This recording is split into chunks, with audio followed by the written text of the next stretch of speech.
Good evening and welcome. Ian Gaunt, first in the house, Matt Crew, and Lee Summers. Only 3 people. Bloody hell, that's brilliant. Oh, we got 10 people in the house, it says here. 10 people in the house, but only 3 people said something. What do you think about the hat? What do you think about the hat? It's Harris Tweed. Harris Tweed, Christmas present. Christmas present. How about that? Hey, do I look like the dog's bollocks? Do I? Jonathan Wakefield. Good evening, Chris and Sue. Good evening, everybody. Good evening to you, sir. Good evening to you. It's quite cold here tonight. It's quite cold. Oh, they're all coming in now. Good evening, Ryan. How are you? Michael McLaughlin. Hey, Michael McLaughlin. Was that right, Susan? Not bad. William George Webb. Good evening to you as well, sir. Good evening. So, this is the last one of the year, and what a fucking year! You got to admit, everyone, what a fucking year we've had, eh? And we finish it in tier 3. And we finish it in tier 3 down in sunny Cornwall. I'll tell you, what a freaking year it's been. Anyway, we're supposed to be celebrating, aren't we? Looking forward to the new year. Eh? You'll all be all right by Easter, Boris said. You'll all have the jab by Easter. If you're over 65. Yeah, what a year. Tell me about it. Tell me about it. Anyway, I don't know if you all know about this. I don't know if it's much of a secret, but 1st of January, I'm going teetotal for a whole month. I'm beginning to get withdrawal symptoms thinking about it. Here's Susan in the background. Did you hear that? Hey, who needs friends when you've got Susan in the background? Can you switch the fucking light off? No one wants. Sorry, I'm just falling over with laughter. She's just falling over with laughter, everyone. She doesn't think I'm going to do it. She thinks. If you do, I'm doing as much overtime as I possibly can. I thought for a second she was going to say she's going to run around the front room naked. Are we taking bets? What's the Sue's odds? Yeah, well, she works in the bookies. Come on, she's going to do a book on it. She's going to do a book on it, everyone. So we have a message from Karen Murray. Good evening, Karen. I shot over my dog for the first time yesterday. It doesn't get much better than that. Best shooting I've ever had. That's what it's all about, Karen, isn't it? That's what it's all about. It's all about people enjoying their dogs and having a better lifestyle. So, not only have I got this drink scenario, I stood on the scales yesterday. Fuck off. I stood on the scales yesterday. Got to be a Thursday. This virus is killing me. Now, let's be honest with you. I'm being totally honest with you. I haven't been hiding it, but I have had it. Right? A bad fucking back. Right? And I've had a bad back for about 9 to 10 months. Well, it must be 12 months. No, it's longer than that. Longer than that. I don't know what I lifted, but I've had a very, very bad back. So I've been struggling. I think some of you know, I've been on CBD oil. And I've just been martyring on like a good old soldier, you know, just getting on with it and not saying too much. But to be honest with you, it's been hurting me. It's been hurting me. And then the COVID lockdown, I've put on a bit of weight. So what we do, we're running a competition tonight. We're running a competition. Pavarotti was 25 stone in his prime. Well, he did live to 71, I think. It's not a bad age, is it, really? Before all the freaking, they start wiping your ass. And Pavarotti lived till 71. And Pavarotti got to 25 stone. So tonight's competition is, what does Chris weigh? Now, I don't want kilos. I do know about kilos, so you can throw kilos at me if you want. But I want it in stone to make it easy for everybody. So I want you to guess. Robert Jeffrey, fuck off. When you say stones, do you mean boulders? Boulders. We'll do it in boulders, shall we? So what you want to do? What did you give me in the weight category of stone? Now, if you said 75 kilos, what would that be? I don't know. Hang on, freaking close. 22.7 pounds. Yes, you've got to get it right to the scale, right? Stand up. Let's have a look at you. What? Naked with your boots on. So anyway, as Tyson Fury would say, my fighting weight that I checked up what I should be for my height and what I should be for my age is 11 stone 10 pounds. I don't know what she's doing in the background. She's obviously taking the piss. Can you keep your hat on? That's what I was thinking. Like the film, isn't it? Pierre, 18 stone. Pierre. To give people the sort of an idea of they've seen you and me on the videos, Pierre. Could you sort of give your weight in stone, Pierre, for everybody, please? Pierre's going to give his weight. So 18. Pierre's guessed at 18 stone. If Phil Watkins, I've been drinking. I've got to drink because I've got to freaking stop drinking in January the 1st. I've got 4 bottles of whiskey to get through. I ain't going to do it. I'm not going to try it either. Richard Gould is 11.10 piss wet through. So okay, then give me your weight, everybody on here, please. Give me your weight, so I can look at the faces. I can memorize the videos when we've seen you. I'd like you to give me your weight. Don't be shy. They don't want to be rude, do they? Hear her in the background. Can you hear her in the background? Like asking somebody's age, isn't it? You're saying, yeah, look, Pierre. Lie. 9.5 stone. Pierre, my wife weighs heavier than you, pal. No, I don't. Sorry, what do you weigh? 9. Oh, you're right. You were Pierre, you're half a stone heavier than my wife. Jesus Christ. I wasn't 9 stone. That was when you were baby. Ian says he's 11 stone 2 pounds. Yeah, but Ian, how tall are you? You're about 4'2", aren't you? He needs to lose the 2 pounds. You need to lose the 2 pounds, Sue said, because you're 11 stone. She's taking the piss tonight, everyone. She's feeling really cocky tonight, isn't she? Robert Jeffries, 6'1" inches and 16 stone 12 pound. Fat bastard. I need a diet as well. Robert, I will fucking trade with you. I will trade with you. 5'7". Sod off, Ian. You're not 5'7". I only know what height I am, but I may have changed because you get smaller, don't you? As you get older, not as you get taller. As you get smaller, as you get older, don't you? You start to shrink, don't you? I was 5'9.5". I don't know what I am now. Robert Jeffrey, yes, but I have a micro penis. There's some very rude people here in this week. What? Well, tell me, Susan. What do you think? Robert Jeffries, 21 stone. Richard Gould, 21. Harriest. Steve Stone, 20. Hang on. Ian Gould, 22 stone and 7 pounds. Hang on, everyone. Are you guessing my freaking weight, or are you telling me your weight? David Jones, 18 stone 9 pounds. Steve Pace, 21 stone 11. That's nearly 22. How rude. Hang on, Sue. Are they? Is this their own weight or my weight? It's making me feel better already. Honestly, this is supposed to be a dog traded. No, this was before Pierre came in. It said 9.5 stone, Pierre. Ian Gould says, I'm 11 stone 2 pound. He needs to lose the 2 pound. Nice find you got there, Swift.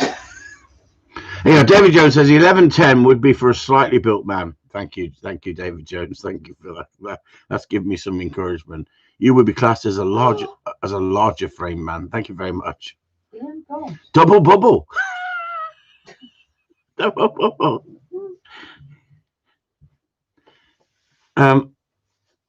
Well, okay, so David Jones, 5'9", slight build, 12 stone, £1 before COVID, 10 stone, £11 after COVID.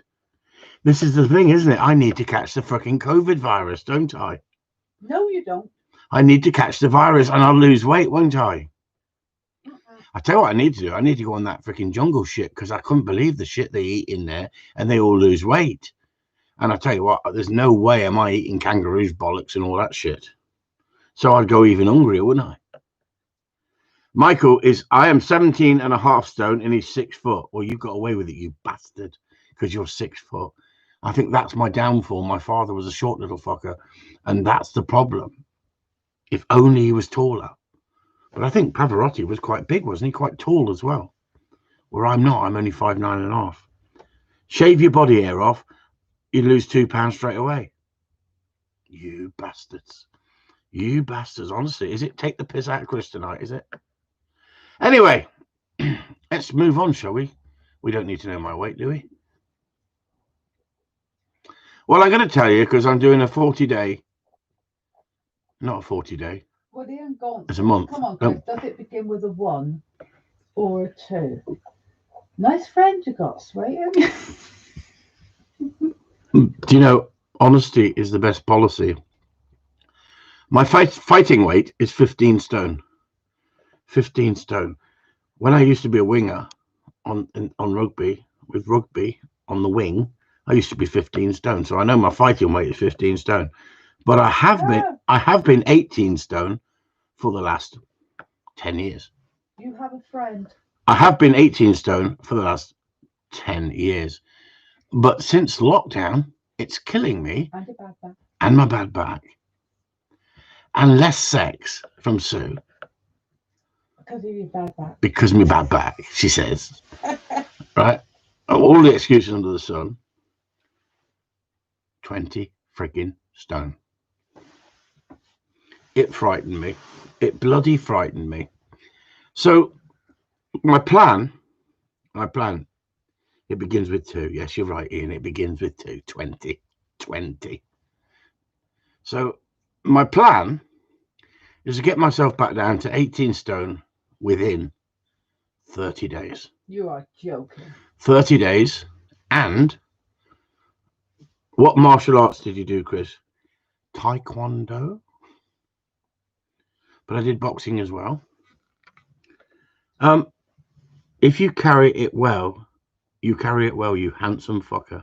Well, I personally think you've got one little friend on this little group here. Sue reckons I've only got one friend on here. Yeah, Paul Crocker. Paul Crocker. He says, do it in February. There's only 28 days. There you go. No drinking, 28 days. You have to do 31. Do you know what? I'm tempted, Paul. I'm bloody tempted. I'm tempted. Take God in any week, yeah. But there has to be a point in your life where you go, hang on, I'm not getting around like I used to get around. Need to go dog training then. Do you know what, Earthbound Pheasant? The more you comment, the more I think, why don't you fuck off? Right? You've either got a very dry sense of humor or you're a fucking idiot. Right? How about that? Are you impressed now? Because you come out with the most shit I've ever fucking seen on this site. How about that? How to win friends and influence people. 25 press-ups for 25 days is a great start. What? While you're having sex? Just checked. I'm 12 stone, 4 pounds. Jonathan Wakefield.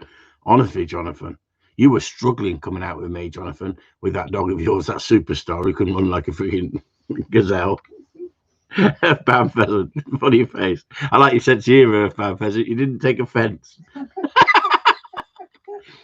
If you did take offence, I'd wrap it round your head.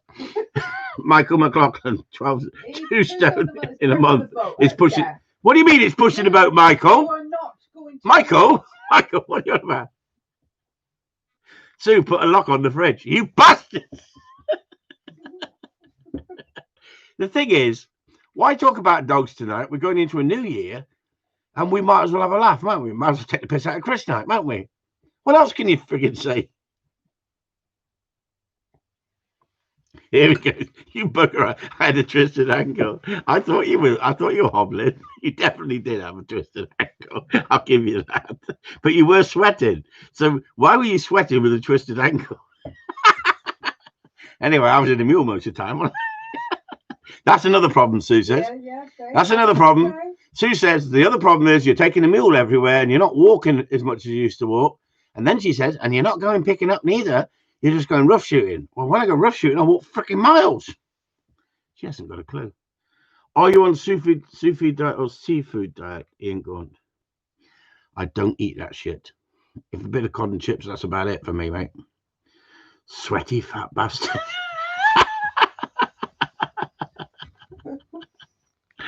Larry's live was decent. Saw your comments. They were bang on. Yeah, I mean, William, Larry's live was great because he talked about punishment. And he actually stated that he uses corrections and he uses punishment.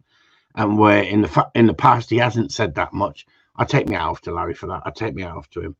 That's why the dog training world is such a freaking mess in general, in all over. The dog training world is such a mess because Larry and people like myself are talking about punishment and corrections and when to give corrections and how to give corrections. But guess what? See, back to weight again. Look, Brett Nairn, I'm trying to get onto dog training, and then 2 stone in January. You better do February as well. You bastards.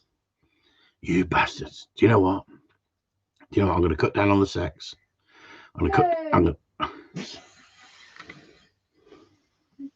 With Sue, not me girlfriend. I'm going to up the sex. I'm going to eat plenty of oranges, plenty of vitamin C, right, with the girlfriend. And oranges have got vitamin C. That's why I'm taking the freaking oranges. I'm not going to stuff them in my mouth and gag myself. I'm not that freaking. Who was it who died of that? Oh, the In Excess star, didn't he? Hutchinson. Yeah, see, Brett Net said 2 stone in January. You better do February as well. You are not going to lose 2 stones. Listen. On the 1st of February, you're going to be very depressed. Listen, if I cut down the drinking, you don't know how much I drink. If I cut down the drinking, I may lose 1 stone. So with the food, I only need to lose another stone. Viagra sex every night, 15 stone, end of January. Thank you, Robert. You've got to be positive, mate. You've got to be positive. I think Susan should throw herself into this with me. I can't see that comment. What is that? Robert says Viagra sex every night, 15 stone by the end of January. No problem. In the same boat, Chris. Ryan, honestly, it's terrible, isn't it? Do you know what? Sue eats nearly as much as me. She nearly drinks as much as me. And she's like, gets on them scales. It's like, it's like freaking witch she is. And I don't do no exercise at all.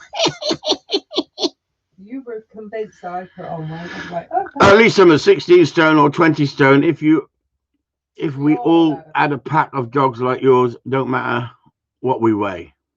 I don't know, Lee. I don't know. It's come to the crunch point that I've carried 18 stone for 10 years, probably, from 17 to 18 stone in 10 years. And I went to the doctors 10 years ago when I was 50, so I'm 59. And the doctor said, we don't see you in here. We need to see you because you're never in here on tablets. You're never here. You're the sort of people who drop dead on us. This is why, because we haven't checked you out for 10 years. You've never checked me out. Oh, here we go. They freaking check her out. She found she's a witch straight away. They put her freaking straight on the stake. And she doesn't need to go to doctors. I'll tell you, with the freaking attitude that she's got. Honestly, with that doctor, when he stuck his finger up my arse and said, relax. I mean, it was not fun at 50. It was not fun. Yeah, stop rugby for a year and piling it on. Exactly right. And that's the problem.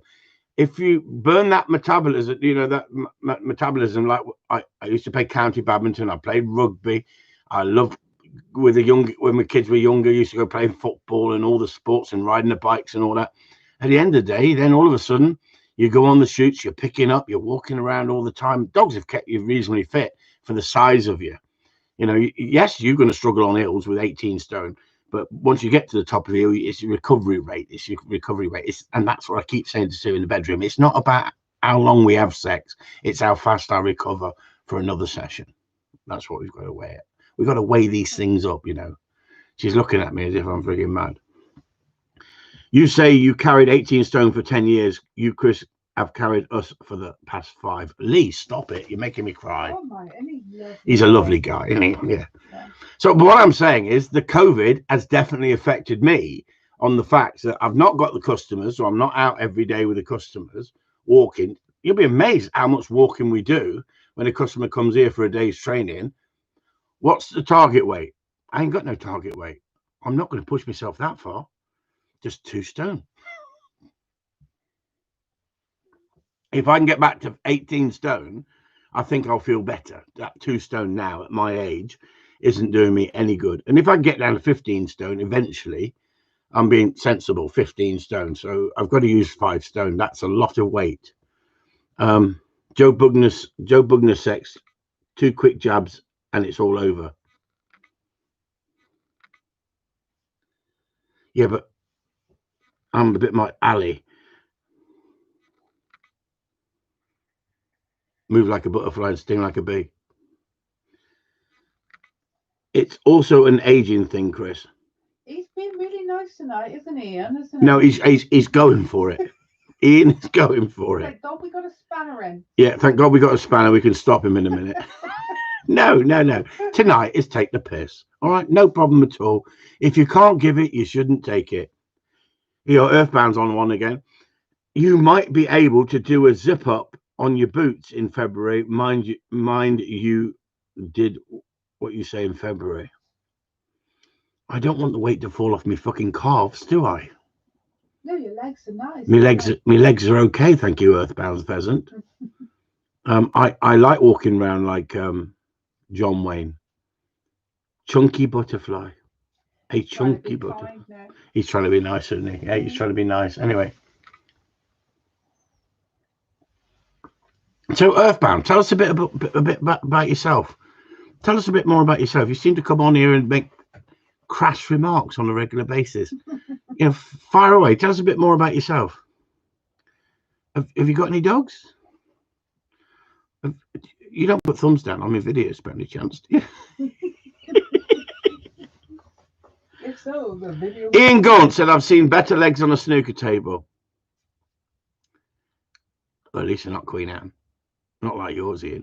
You're freaking hobbling, mate, for all them fucking hills you do. Come on. I mean, honestly, watching you get after your dog in that rabbit pen, I had to cut the freaking dog off for you. Here's me, 20 stone, freaking getting in front of the dog and cutting the dog off. And there's you like, oh, where's the fucking dog going? Oh, I'll chase it. I'll fucking follow it around the pen for an hour. Oh my God. There's a thumbs down. Oh my God, there's a thumbs down. Why is that? Why is there a thumbs down? I'm taking the piss out of myself. 4 spaniels. Lovely. And what ages are the Earthbound Pheasant? Tell us some more. Come on. Keep us entertained. I don't skinny dip. I chunky dip. Do you know what? I used to be able to swim the whole length of the swimming pool underwater. I used to be better swimming underwater than on the top of it. Because swimming on the top of it, I used to make that much of a wake, that much of a freaking splash. Sue used to do butterfly past me in the swimming bath. Backstroke, that was it, like this. And I just come back. Really, really cool. I thought, you little cow. She used to be very, very good at that. She's no good at it on her back anymore. She's too old, guys. She's too old. She used to be very good on her back. Yeah, still weigh the same as I did when I was 18. Yeah, still weighs what she did when she was 18. You do that in a paddling pool. There you go. So anyway, going back to Larry, going back to dog training, shall we? Going back to what William said. Larry Crone did a live feed last night, and it was about punishment. And I think he talked about a number of subjects that I thought was really good. But the thing is, when you give punishment, if you're going to give punishment to a bloke who insults you and he wants to throw a punch at you, do you need to get to know him first before giving punishment back if he wants to throw a punch at you? I mean, there must be some guys on here. in their past, they must have been quite handy and quite happy to get into a bit of a rumpus with other people. Isn't that just a bloke thing? Well, in my life, it was like, I didn't back away from very much. I just, if it happened, but I didn't go looking for it. So look at the concept of, if you're giving a dog punishment, hang on, Earthbound Pheasant's back. His dogs are 1 year old, 1 year, half a year, 11 months old, and 10 years old. 3 English and 1 Cocker. Good lad, well done. Have you got a license, or have they not? Have they took it off you, Earthbound, for your comment? Anyway, going back to the situation. If you give a dog the e-collar at full blast for trying to stop a behavior that you've not taught, that dog's going to associate that pain right across there. And the next time somebody goes and grabs it, the dog's going to savage them, especially if it's an hard little bastard. Now, if it's a soft dog, it may pee itself. It may get very withdrawn and show fear. Simple as that. Stephen Stokes said, I'm cramming in the alcohol now, Chris, 1 day before you go sober. Cramming in the alcohol now, Chris, 1 day before you go sober. Yep, there you go, look. That's the old bottle gone, mate. The old bottle gone. All right, you've got to cram it in now. And then as you start to drop the weight drastically, people go, I don't know how you did it. I don't freaking know how to do it. So it's the same scenario as the situation is you're sitting on a bar stool in the pub and you're minding your own business. And some bloke thinks it's his local. Well, it is his local. And you've never been in this pub before. And he keeps looking at you across the bar. Now you look at him, but you look away from him because you think, I don't want to cause a problem here, but that bloke keeps looking at me. Now, you look away and you're thinking, does he fancy me? Or is he looking for trouble? Tell me, everyone, do you leave the bar and go somewhere else for a drink? Or do you wait and think, I wonder how he's going to handle this if I stare him out? It's a bit like the Wild Wild West, isn't it? Chris, hard dog, soft dog. Is there any in between? Of course there is. Of course there is. You're dead right, Lee. Stephen. Of course there is. Chris. Oh no, that was Lee. Cramming the alcohol. That was Stephen. Of course there is. And that's the old point with humans as well as dogs, isn't there? If someone gives you shit on the internet, are you going to come at them and throw the kitchen sink at them and frighten the shit out of them if they're going to rubbish you on the internet? Or are you going to sort of just play them for a little while and see how far they want to take it? Or are you going to switch off and move away from the group? That's the same scenario as the dogs. And some people are saying to me, oh, I'm really having a problem with my dog. My dog doesn't listen to me. My dog doesn't do that. Hang on, you might not have trained it right. You might not have trained it from the start. Unless I see that dog and that person, how do I know what temperament the dog is? If you've got a dog that's really driven, really headstrong, really bolshy, and he's pushing you, and you've done everything the way I've shown you, and he's pushing you, you may have that mindset in the dog, or you may have caused it because you've allowed him to escalate. That's the same scenario as the bloke at the bar who keeps looking at you. Now, Ian would love it. Ian would love it because he loves the attention. But like what he said the other day, we can't say what he said the other day because that was Patreon. That's private between us. But just say that Ian doesn't like blokes. He's not that sort of bloke. And the bloke keeps looking at him. Some blokes would enjoy the bloke looking at him. That's the whole point about reading the situation. How do you know what the situation is if you don't know the person? The person looking at you may be looking at you looking for a fight, but the person may be looking at you and think, what a beautiful bloke that bloke is over there.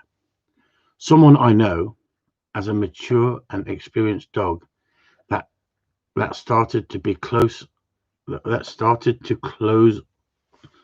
Hang on, I'm going to have to need a freaking, hang on. I look like a Jewish, I can't say that, can I? I look like a Jewish, hello. No, shut up, Chris. I know someone as a mature and experienced dog that started to be close around gunshot. You've lost me completely in on that one. There you go, Robert. Going back to the bar, it may be a ladyboy. Exactly. You don't know, do you? You don't know by just looking and thinking, is that bloke looking for a fight? Does that bloke fancy me? Or is he a ladyboy? See, there's another thing to add to that, isn't there now? Or it could be you went to school with him and he just recognized he's trying to work out where he's seen you before. So you could actually react and be aggressive and create a confliction because the way you've reacted. I can't believe how much springers have gone up in price last year, about 650 to 2,500. Whoa. Well, my client's going to be happy then, isn't he? My client's going to be happy because if everyone's asking 2,500, Stephen Stokes, when they were 650, right? Then does that mean everyone should ask 2,500? I don't think so. So for the people who've been inquiring about wanting a pup from my lines, you need to contact me because bitch that I bred, put to a stud dog of mine, has now had pups. And I guarantee they'll not be 2,500. Why? They'll be 2,450. Hear what she says in the background? They'll be 2,450. That's exactly what she's like. It's all about the fucking money. She says you're not right in the head. You're not right in the head. Why do you need to sell dogs at that sort of price, 650 quid, when everyone else is asking 2,500? Because I've got fucking principles. It could be 2,499. See, that's what I've got to put up with, everyone. I've got the conscience in the background. Conscience. Laugh out loud, good one, Sue, says Brett. It doesn't work like that. It doesn't work like that. Just because. No, we're not robbing bastards, are we? There you go. We're not robbing bastards. I want to ask Sue a question live on TV, right? And I want to ask you this question because I know somebody, and I was up there and I actually watched it happen. I won't mention who it is. I won't mention how famous they are. Oh God, I'm shaking now. I won't mention anything, but this person had a visit from a cocker bitch that was in season, and the dog was not getting on the bitch and mating with the bitch. So all of a sudden, at least she brought gloves out. Out came a pair of yellow freaking kitchen gloves. Michael? A bit of Vaseline. Baby oil it was, baby oil. And started jerking the dog off. And I went, what the friggin' hell is she doing? I didn't mention her name then. I said, what the friggin' hell is she doing? And she looked at me and she said, it's 550 quid for a stud. I'm not losing the fucker. Now, I believe that if a dog is going to mate with a bitch, let them get on with it naturally. Now, another little story. These are true stories. Another little story. Guy had a quality bred bitch. He didn't win with it, but he had a quality bred bitch down in Cornwall. And I said to him, any chance, last minute, I couldn't get this stud off one of my dogs onto this bitch. I said, and she's banging season, I'd like a litter off her. Any chance of having to go on your bitch? On your dog? And if the bitch, two lesbians, can you say that these days? Your dog, and if they get mated, then obviously I'll pay you for, you can have a pup after it. He said, yeah, no problem at all, because he'd seen my bitch. So I went down to Cornwall. That's where there's a lot of interbreeding. Not that I want to upset the Cornish, but it's just as a known fact. And went down there and we tried, and his dog didn't tie with the bitch. He tried and didn't tie. I said, look, not being funny, it's not going to happen, is it? He said, well, why don't you leave the bitch with me? And the bitch was a quality bitch, real quality bitch. I didn't really want to leave her there. He said, but if you leave her with me, I'll definitely mate them. Anyway, cut a long story short,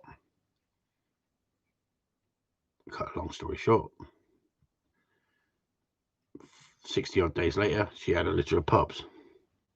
And they all had skin problems. Now, that could have just been, it happened and they had skin problems. but I've never had a problem before. Anyway, I phoned him up and said, look, bitches had pups, but they've all got real bad skin problems. But you've got a pup here for the stud, and we're on antibiotics with the vet to try and get over the skin problem. The vet can't work it out. They sent away for tests. It's not come back, and we can't work it out. So he said, I'll come up and I'll have a pup. So he come up, picked a pup at 8 weeks old. He said, they never mated, you know.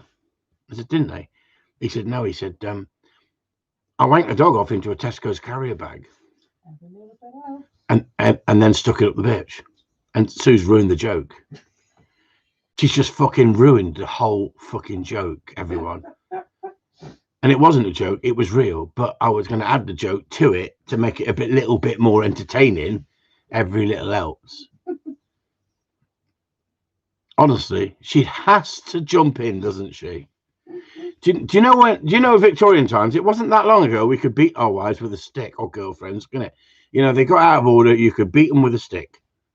I just think that's where we're losing it these days. It's all about discipline. I told you. Is she going to say something? Listen. Nowadays, we punch you back or divorce you. Hear that? Nowadays, we'll punch you back or divorce you. Didn't say that to O.J. Simpson, did they? She never said that to O.J. Simpson. I watched that the other day. O.J. Simpson trial. What a freaking trial that was. What a trial. They had so much evidence on him. It was unbelievable. And he got off of it. The old jury found him not guilty in less than 4 hours. And then he took someone hostage at gunpoint and got 33 years after that, didn't he? What a freaking idiot that bloke was. Peter Taylor's got a very important question. Peter Taylor, you said earlier in December that you didn't want to see Arlie on the shoot this year. Does that mean I can take him on one in January? You can do what you fucking like, Peter. It's your dog, mate. You can do what you like, Peter. If you think that dog's ready for a shoot, you take it on a shoot, mate. Look at the smiley little face, look. I don't think you'll be going anywhere in January with this freaking lockdown. I don't think anyone's going anywhere, honestly. No one said they like the hat anyway. I'm freaking wore it all freaking night. I'm itching underneath here. It's Harris tweed.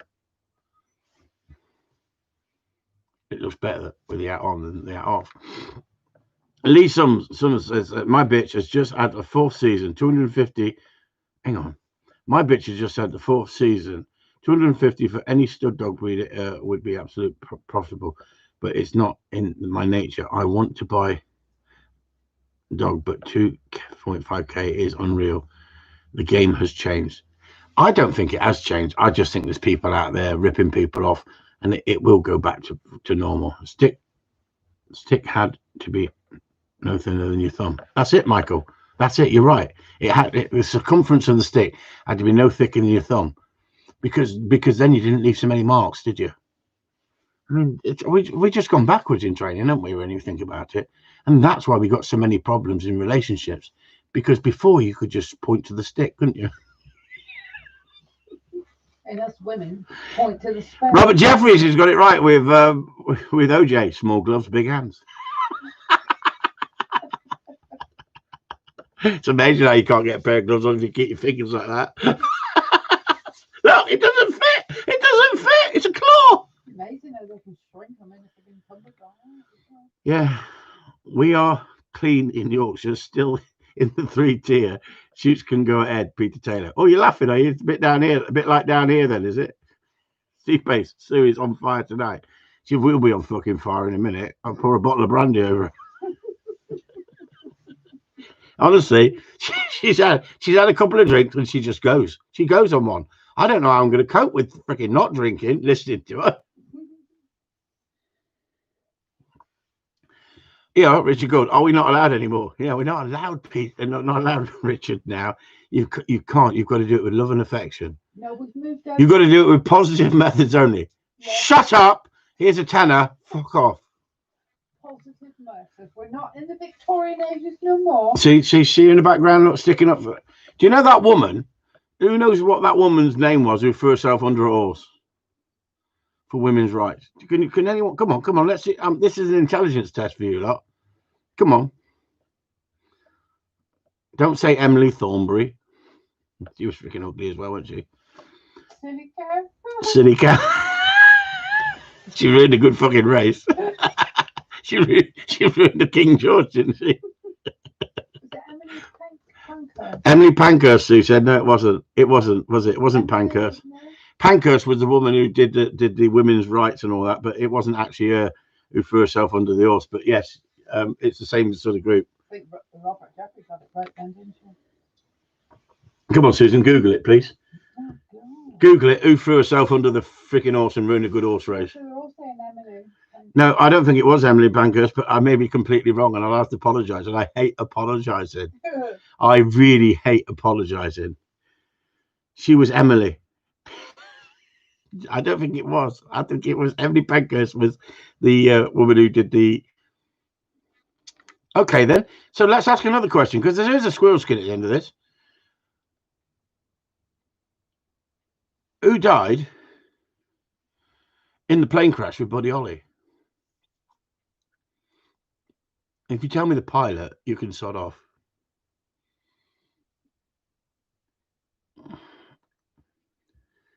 Is the boot and the shoe closed? I don't know. Emily Davidson, Jim Davidson's mother. Yeah, definitely Emily. Come on, Susan. No, he's just no, the boot's not close, but it's just takeaways with Just takeaways down here, tier 3 takeaways. I could take him in the beating line on a partial shoot where you don't get anywhere near the gun. You can, honestly, Peter, you've got to do what you want to do. I think the Big Bopper. Yes, you're right, the Big Bopper. But who else? Richie Valance. Well done. Who else? Who else? What was the what? Okay, well done, Earthbound Pheasant. The Big Bopper, Richie Valance. You're right. And what was the pilot's name? Everybody knows who died in the freaking plane, and they don't know the pilot's name. Emily Welding. Come on, Susan. Robert Jeffrey is right. It is Emily Davison. Emily Davison. Actually, he's not quite right if I have to be pandemic, which it is Emily Wilding. I know it was Emily Wilding because Phil Watkins friggin' knows. Roger Peterson.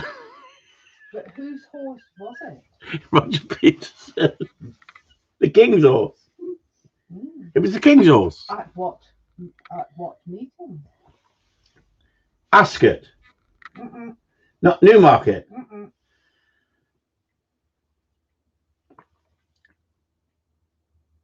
I don't honestly know then. Come on. Epsom. Epsom Downs. There you go. The day the music died. What, Liverpool? What the hell are we on about? Liverpool. That wasn't Liverpool. That was the. Remember, we used to go to Liverpool and watch the greyhounds chase the hares. Remember that? Anyone been there and watched that? That is brilliant to watch. That's been stopped years ago. That's been stopped years ago. Things would have happened, innit, eh? What should we talk about? Should we talk about shit that's happened this year? Or should we talk about the good times? There was a program on about restoration a minute ago, just before I came on here. And they brought on a chopper to restore. 1975. I had a chopper in 1975. A little 3-speed rally chopper. That bloody bike brings back so many memories. It's unbelievable, isn't it? It's funny what memories do. The Waterloo Cup, brilliant. Exactly. In the Waterloo Cup, we used to travel all the way up to Liverpool to watch that. You know, absolutely fantastic. And yet that's been knocked on the head as well, isn't it? Have you sold the yard yet, Chris? No, not at all. Not at all. Air coursing, that's it, Peter Taylor, yeah. And it's the same as racehorsing. I love my racehorses. You go to the races. I know Peter goes racing as well. He asked us another question as well. At the end of the day, there's nothing better, is there, than going to Cheltenham. Cheltenham races is fantastic, isn't it? The atmosphere at Cheltenham. But I've never been to the Grand National because I've always sat and watched it on telly. I've never been to Grand National, and yet up Liverpool way, that is a real day out, isn't it? Okay, so anybody else? What go on, Sue says questions. What's Peter what? Taylor. Hang on. Could I take him beating on a partridge shoot? Is that it? Yeah. Just shows she doesn't listen, Peter, doesn't it? All right. We've already answered that question. Do you go to the St Nedra at Doncaster? No, it's just Nez. It's a little bit too far up for me. I have been to Doncaster races when I lived in Derby. Used to go up Doncaster, but I tend to go Robert Jeffrey, KTM 690, Steve. Are we talking about motorbikes now? The best bike to do a wheelie on. Best bike to do wheelie on. What, a chopper or a KTM 690? I had a coloured mate who was at school with me, and I always remember going down the road on the chopper as a kid. So I used to do my paper round with the chopper, and he's on the back. Because of the back seat's on the chopper, and then you had the metal bar that come up the back, it was very difficult for him to come off. And we hit an edge and landed into this edge with the chopper. And I tell you what, it was so funny. I always remember that. That was so funny. The memories you have as kids, and it. Do you know what? And everyone now puts on helmets, don't they? Bike helmets. How the hell did we survive without bike helmets? Things we used to do as kids with our motorbikes, with our wheelies, like you say. I mean, the things we used to get up to. Not missed the Cheltenham Festival in 20 years. Doesn't look like I will be going this year. There you go, Peter. That doesn't look like it's on this year, does it? Hey, New Year's. I don't think racing's the same. I don't think racing's the same without the crowds, is it? Well, it won't be in the bookies from tomorrow because there's no freaking.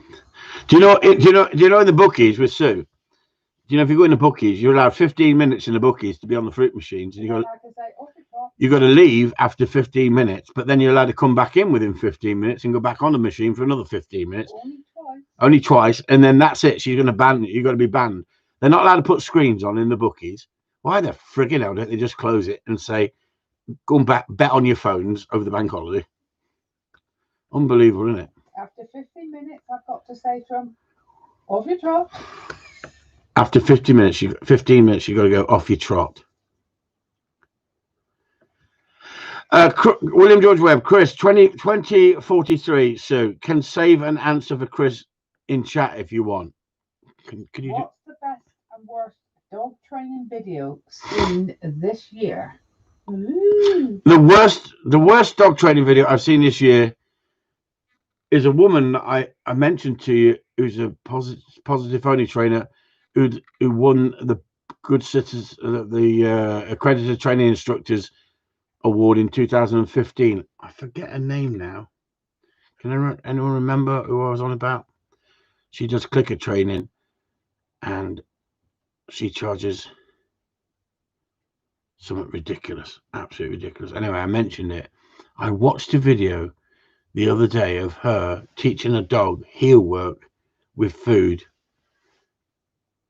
and flooding the dog with food. I just thought it was unbelievable. If you took that video, highlighted it, and actually spoke about it, it would show what the positive only training world is really like. What was it? Pens heel work better than. Oh, Pens heel work was so much better. She's from up where Ian's from, Wigan way, isn't it? Wigan way. 360 an hour. That was it. Steve Pace, 360 an hour she charged. That was it. Yeah, and unbelievable. Anyway, I've actually contacted her, and I got hold of her mother, and I didn't know it was her mother because she had the same sort of accent. And I said, "Are you still helping people with gun dogs?" Because I was interested. And she said, no, she doesn't do gun dogs competition. I said, I thought she was doing gun dog competition. No, she doesn't go down that road. So does she teach to gun dog competition standard? Well, she can take you through the basics. 360 freaking pound an hour. Freaking what a freaking joke. And what I'm saying, everyone, is if that is the way that the Kennel Club is promoting the way we should train gun dogs, with that woman at £360 an hour, it's an absolute joke, isn't it? Robert Jeffrey, Chris, have you ever thought about putting a calendar together for a sale with your dogs and customers? I'm thinking of doing a naked one after January, though. Make it June.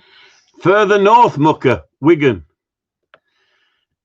369 an hour. I would want training. Exactly.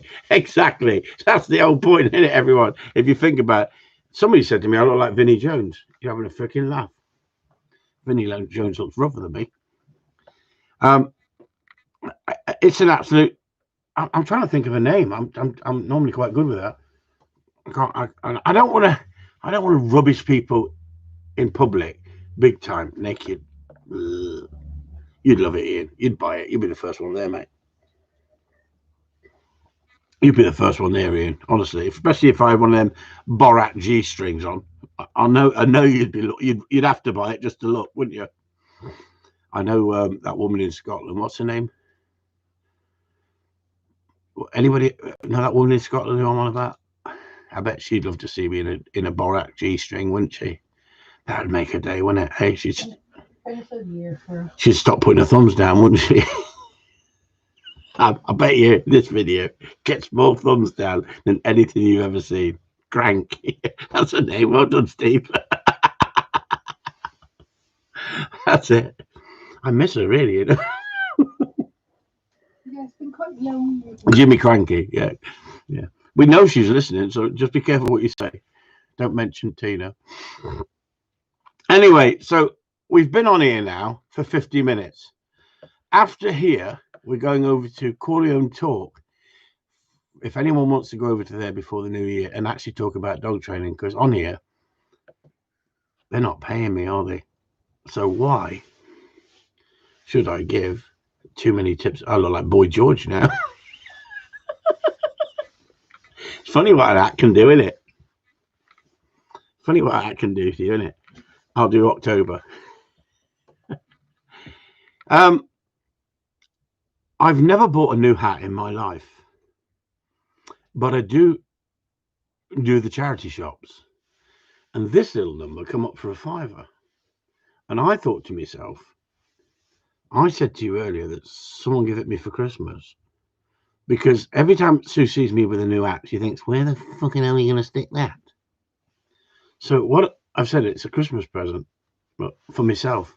But I didn't say to her I'd bought it in a charity shop. $4.99, Aris tweed. Could you give me marks out of 10 for me hat, please? Marks out of 10, if anyone's listening. I don't know if anyone is listening. I'm probably just sitting here talking to me friggin' self. You got 40 people in the house and 18 thumbs up. You're obviously not enjoying the entertainment this evening. Obviously, because we're not talking about dogs, are we? But we're going to talk about dogs in Corleone Talk. I'm going to put me whistle and flute on. Love a bargain, 7 out of 10. Thank you, Steve. Honestly, I like you, Steve. Barry Lamb is in the house. Hope you had a good Xmas, bud. Would be interested in knowing your progress of training for the Bolton rabbit distraction. Do you do it in stages? Barry.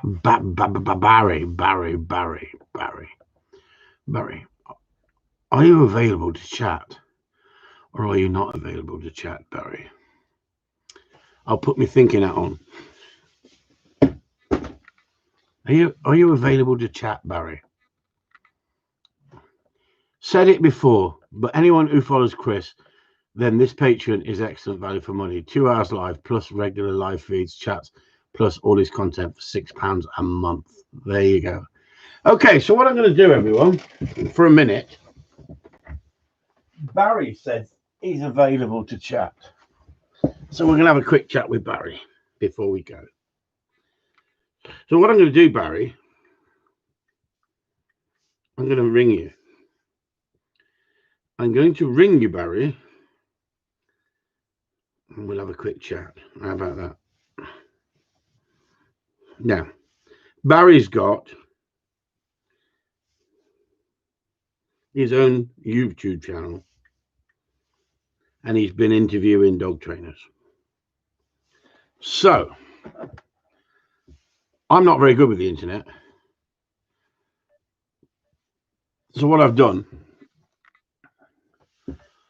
I'm calling him on Messenger.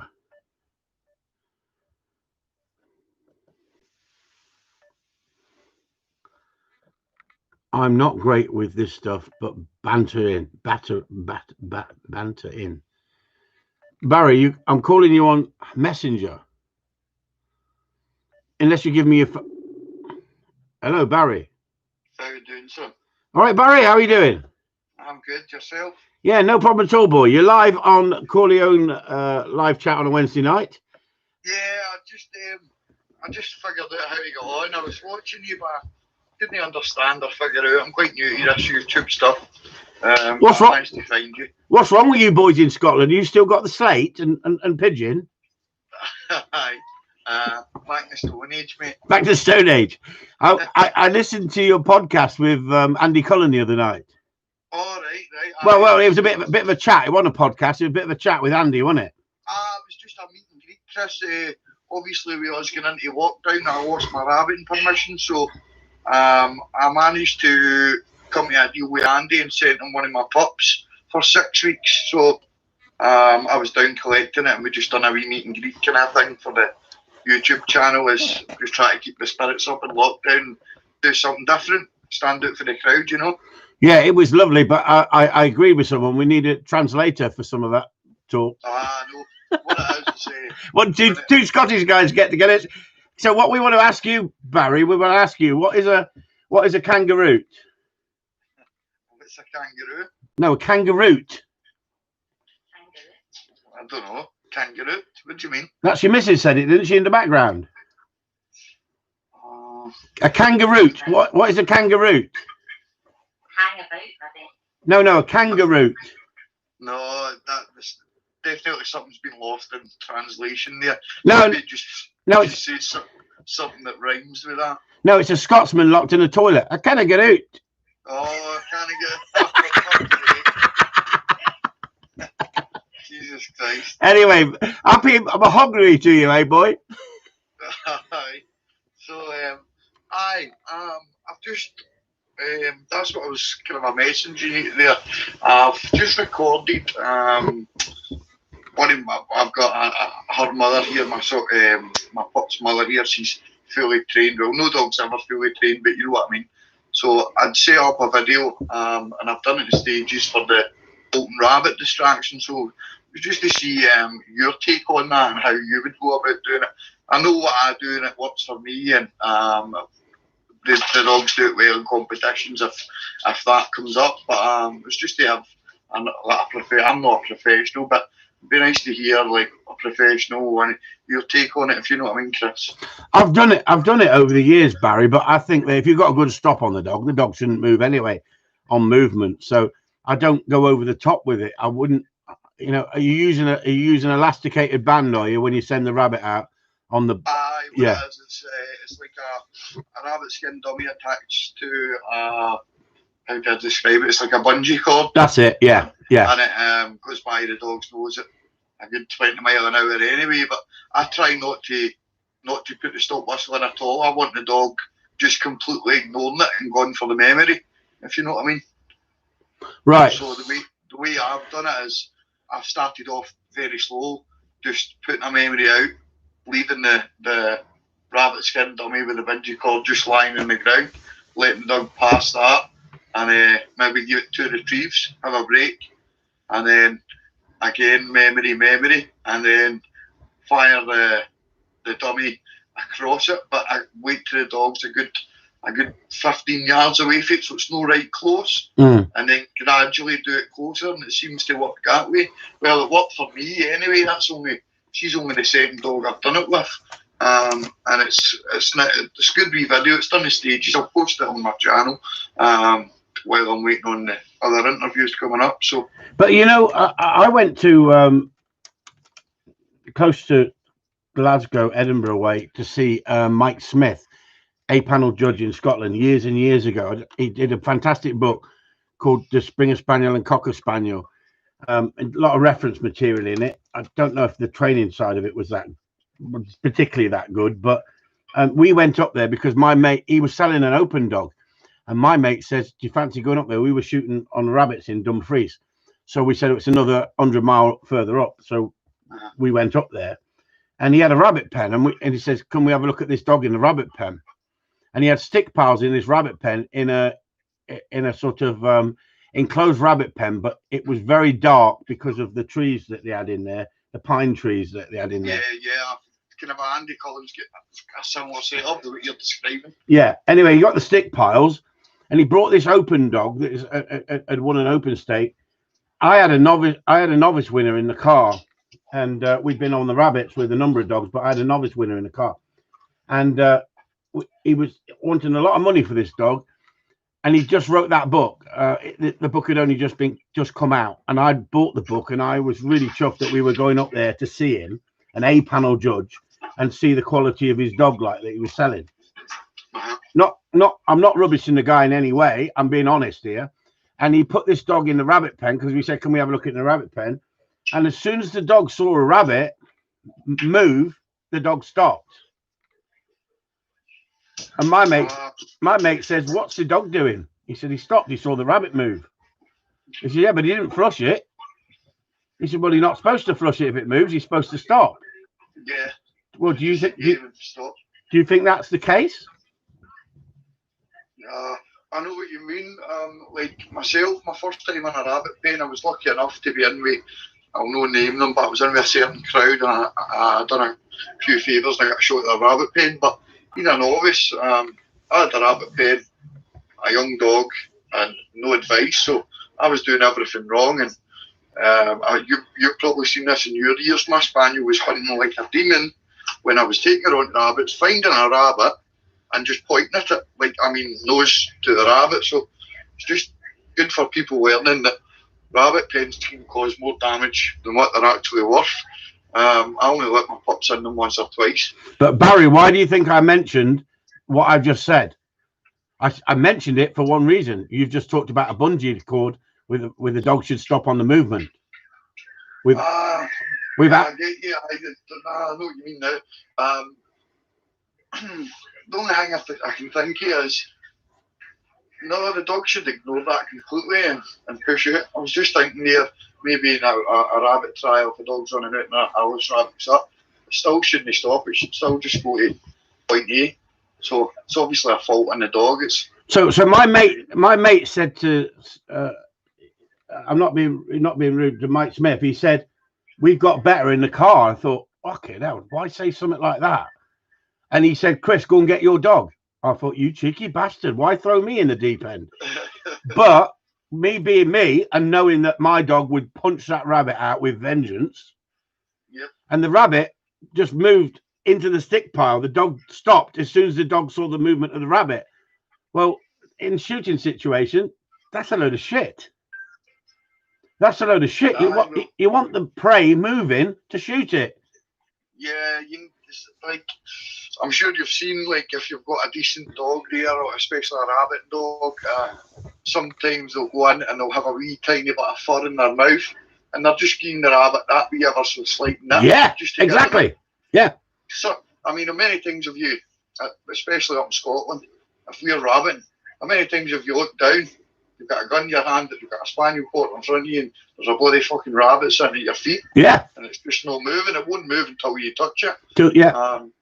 And I've seen that before. In my opinion, cockers are better at flushing rabbits than springers sometimes, because they tend to be that wee bit cheekier and give them a nip. But if you go to back to Mike Smith, right, and when I brought my dog in, the rabbit is sitting now in the stick pile. I took the lead off, clicked my finger, the dog hit the stick pile so hard, the rabbit bolted, and the dog turned around with a bit of fluff in its freaking mouth, but the dog stopped on a sixpence once he'd pushed the rabbit out, right?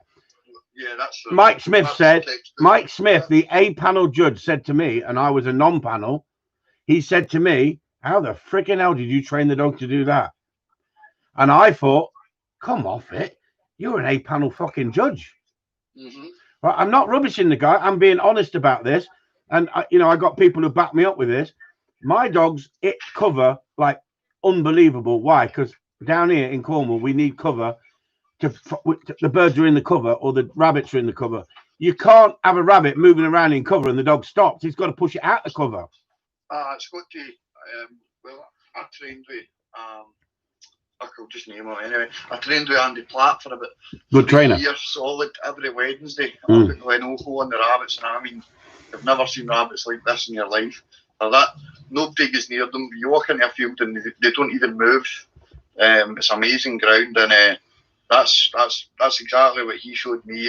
It's no good your dog finding a rabbit in a seat. It needs to produce a game, And they boys let the rabbits run as far as possible before they shoot them, for a decent retrieve and take the lines and things like that. the boys are up actually training and they're all just shooting rabbits, you know. Yeah.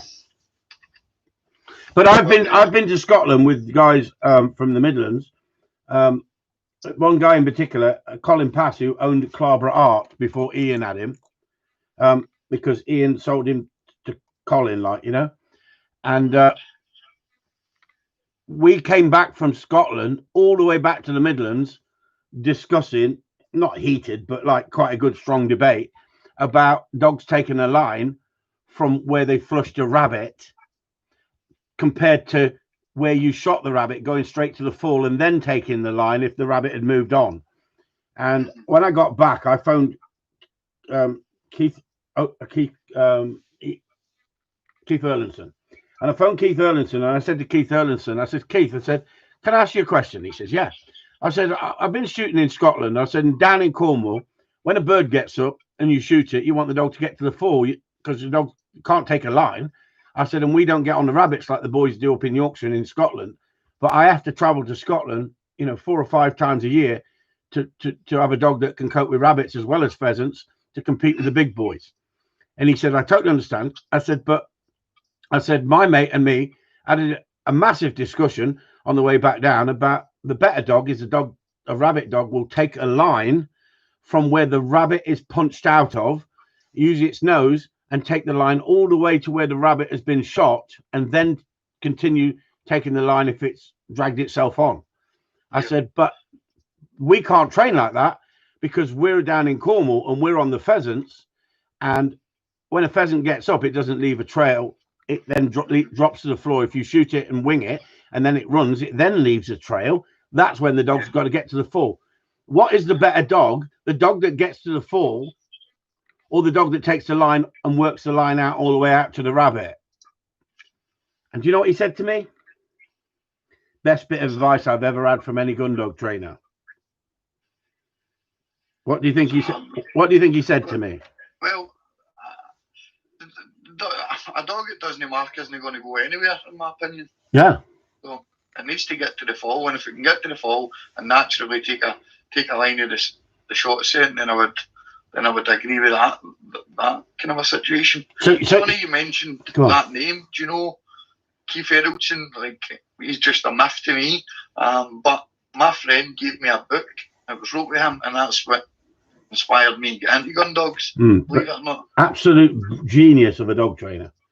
Well, I couldn't believe that when I was reading the book and obviously practicing it, the book's basically telling you what your session's going to do and what the dog's going to do in your session. I was amazed.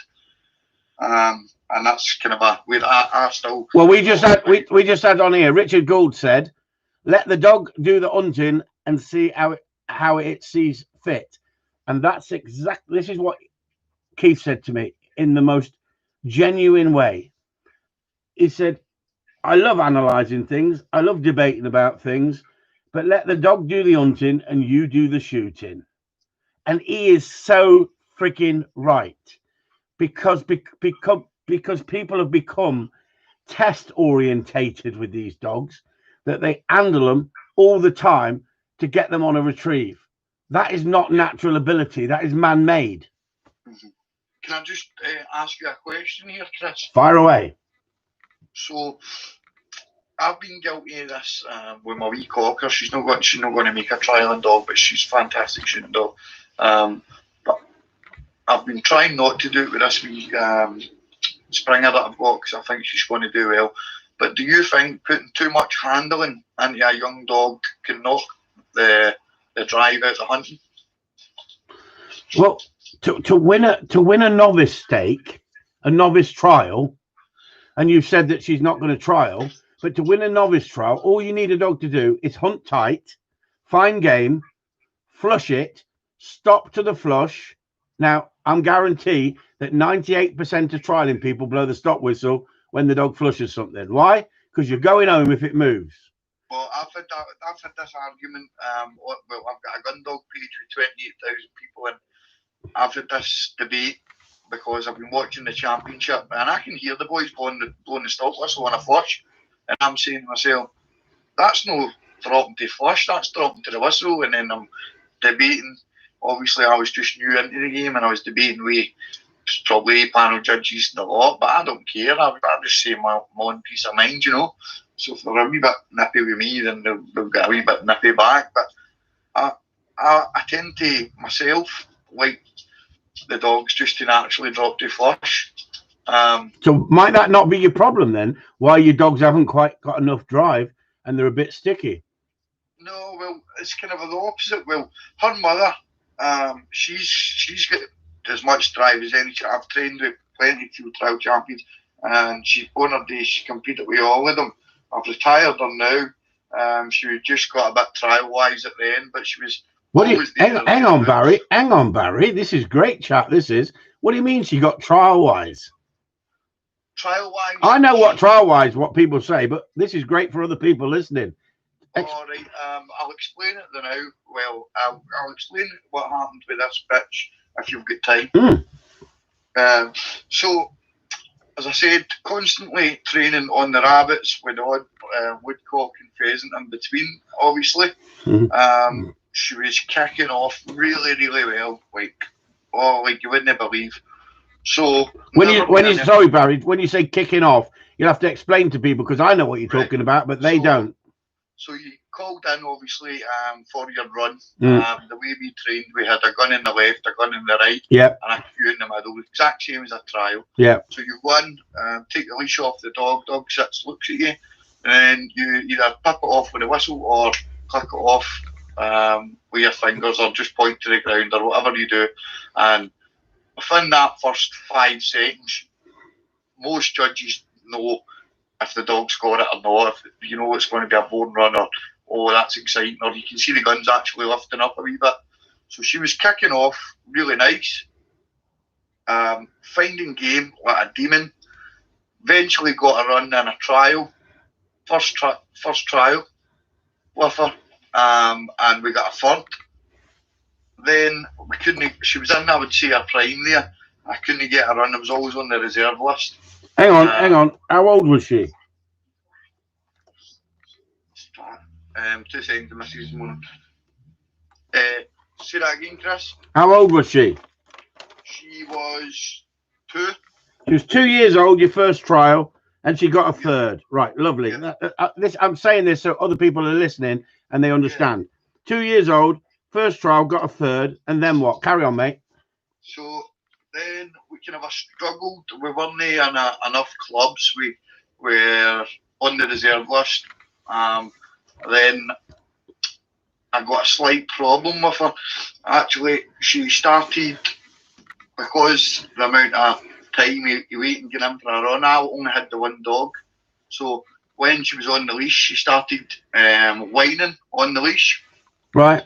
So anyway, no noise off the leash. I managed to get through that. Another couple of trials. Just wasn't her day. Put out for missing a bird, a certificate of merit. Went over to Ireland with her. Called in for a runoff for first place. Get bet in the runoff, which I thought I won. So away came. Hang on, be careful what you're saying, Barry. You thought you'd won it. You got called into a runoff. Yeah. Do you think it was fair? It was. I definitely lost the runoff. I know that. Yeah. Good. Yeah, go on.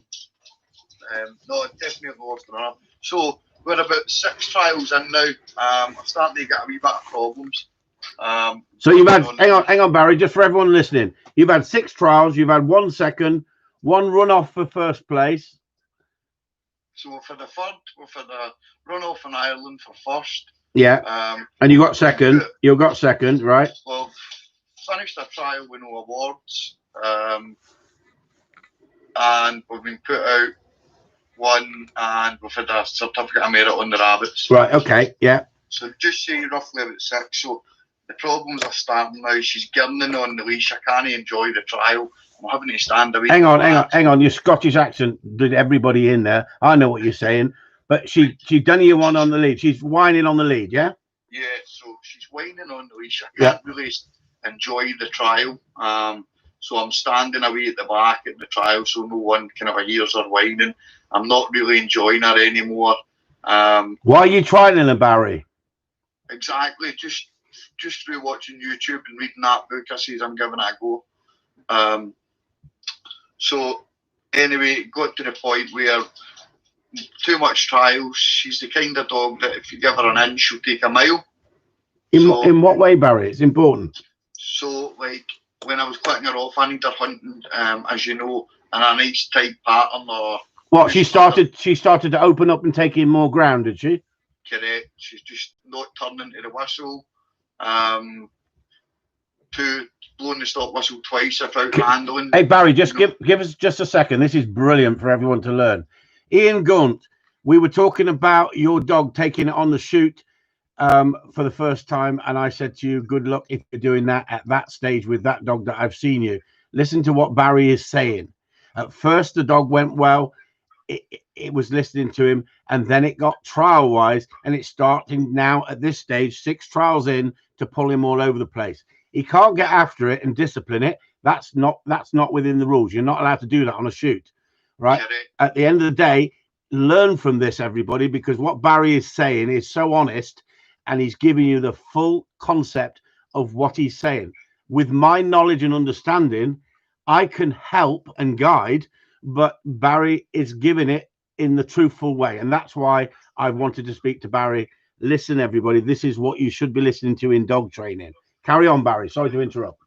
Yeah, so you start to hear the rumours of dogs getting trial-wise. I didn't understand it at the start, if I'm honest. So, as you do, put her out the trials, go training, everything's perfect. Hunting lovely, stopping sharp. I mean, you're really, really going. And then you're like, right, I'll go for another trial.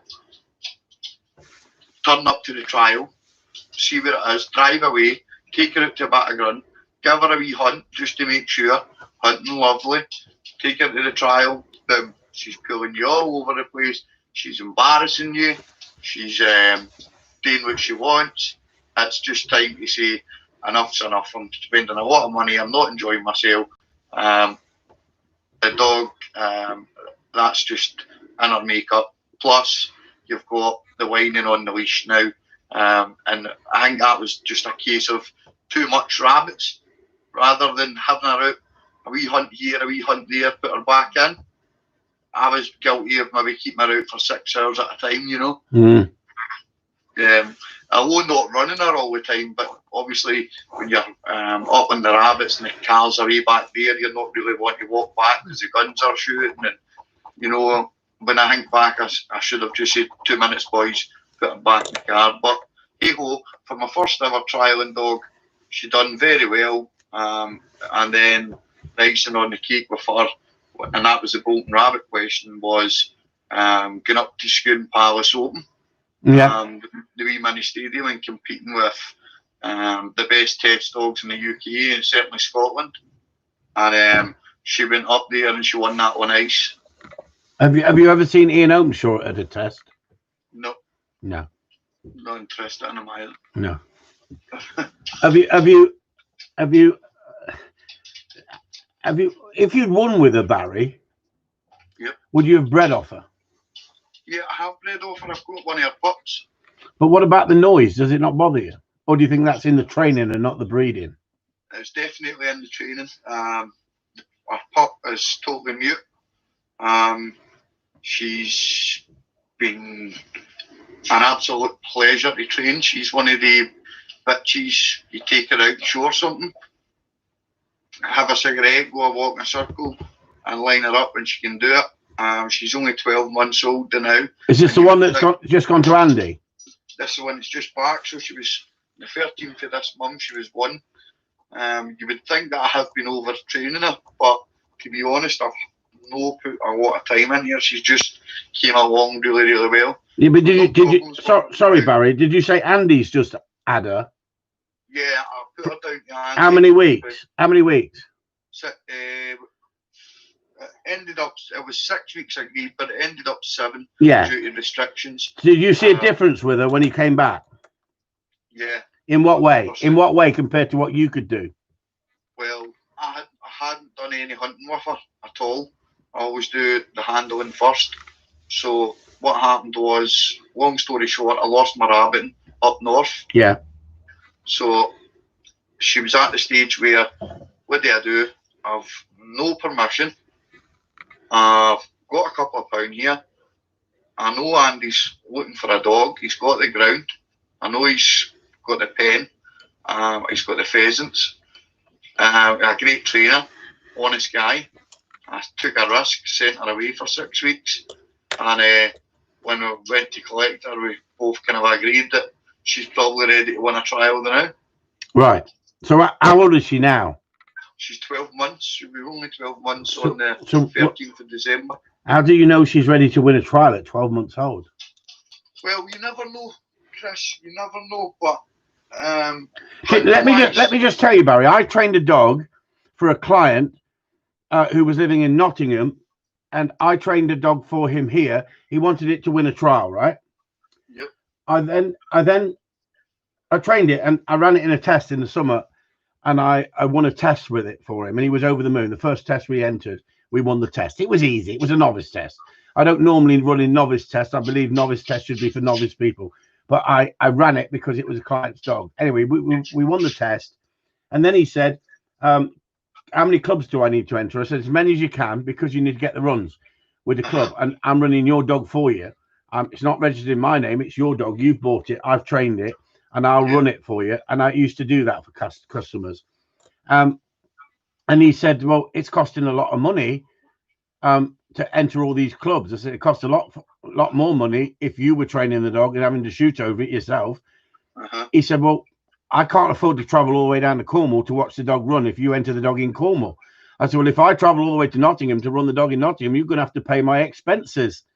And it's not going to be cheap for me to come all the way to Nottingham to run the dog so you can watch me run the dog. I'll win with the dog. The dog's capable of winning. So I said, my suggestion is to you is I would run the dog, ask somebody in your area to run the dog. The dog's good enough. So he said, who would you suggest? So I suggested at the time, he'd only just won Gladiator. Do you know who won Gladiator? You remember the program Gladiator? Yes, I remember it. Yeah. Do you know who won it? Who in the trial world? No. Mark Whitehouse. I don't even know him. Oh, you don't know Mark Whitehouse? That's unusual. I'm very new to this. Yeah. Well, hang on, Barry. Hang on then. So Mark Whitehouse was an A-panel judge. So the guy from Nottingham contacted him, and he said to him, I need the dog in for a month.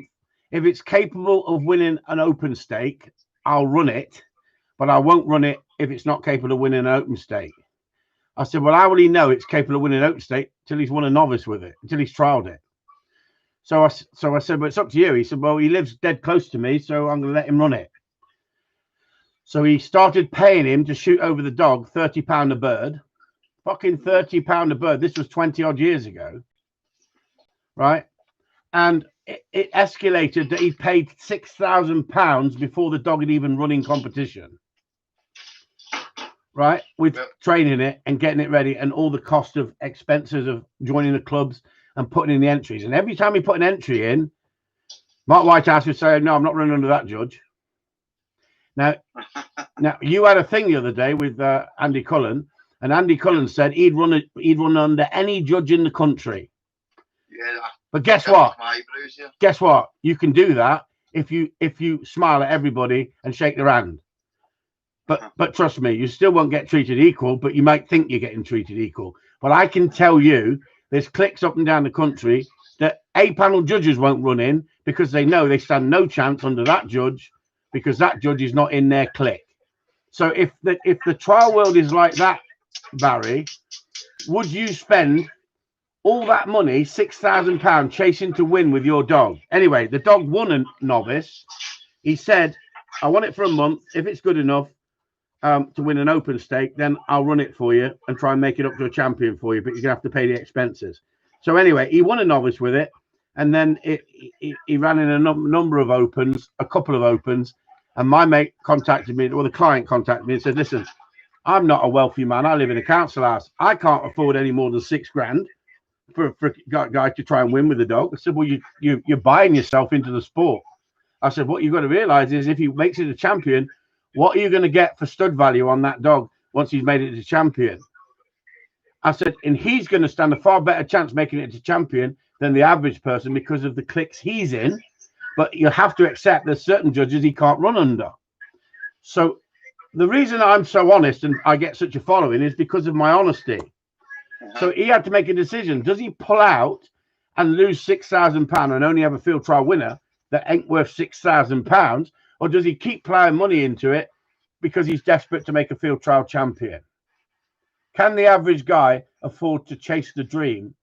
Now, if you think about it, Barry, what comes first, the client's dog or Mark Whitehouse's own open dogs that he wants runs in the open stakes?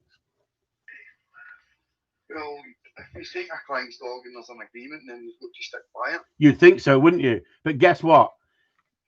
Some of these A-panel judges will run your dog when they haven't got a dog to run, but they'll bring in other dogs to run against their own dog, and they ain't going to want to get beat with a client's dog on their own dog on the day, are they? Correct. So the politics is unbelievable.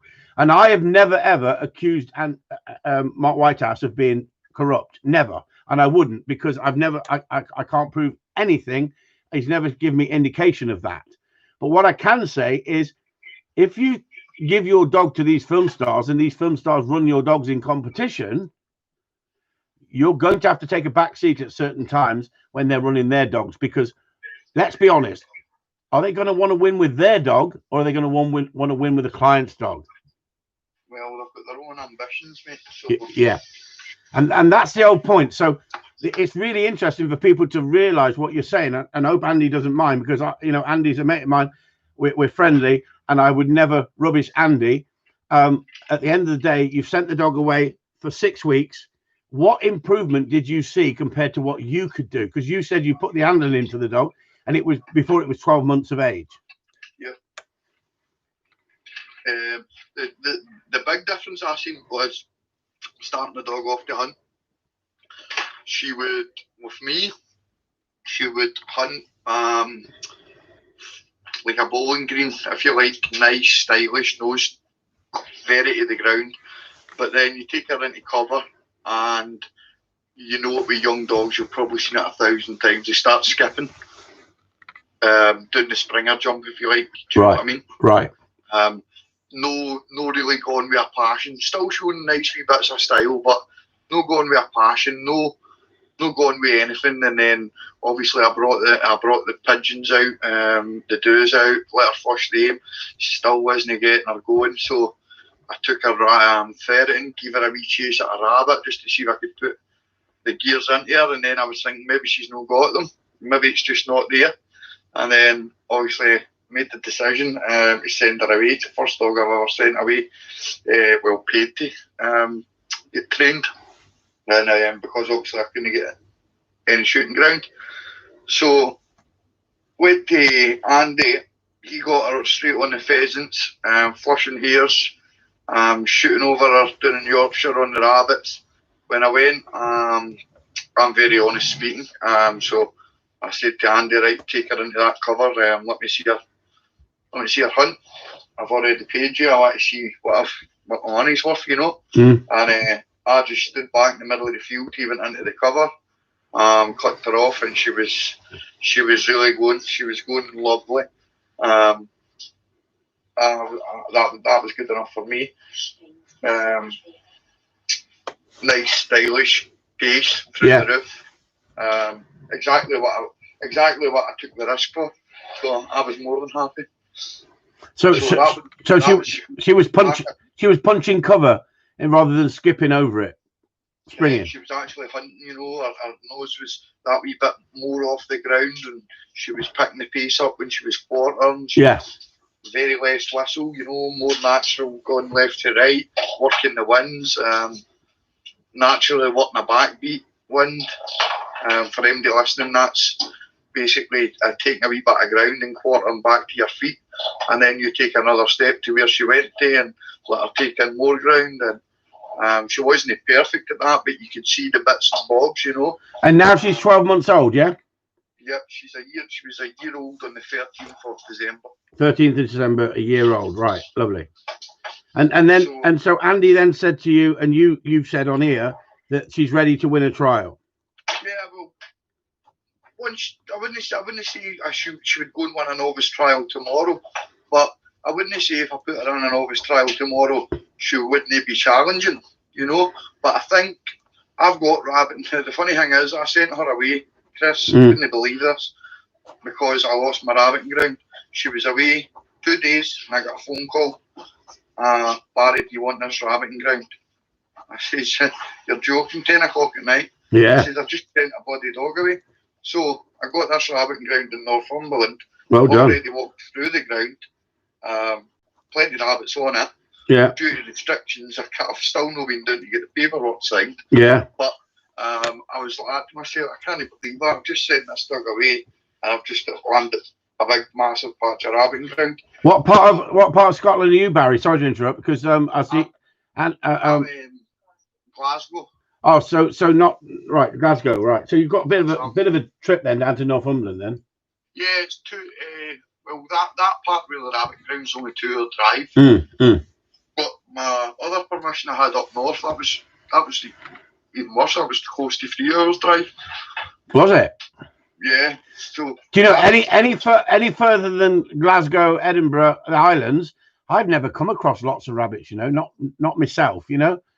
Or see when you head up towards Dundee, up towards Edsall and Glen Oakle Estate. There's nothing in Perthshire, is there? No, you have to keep going. Yeah, right.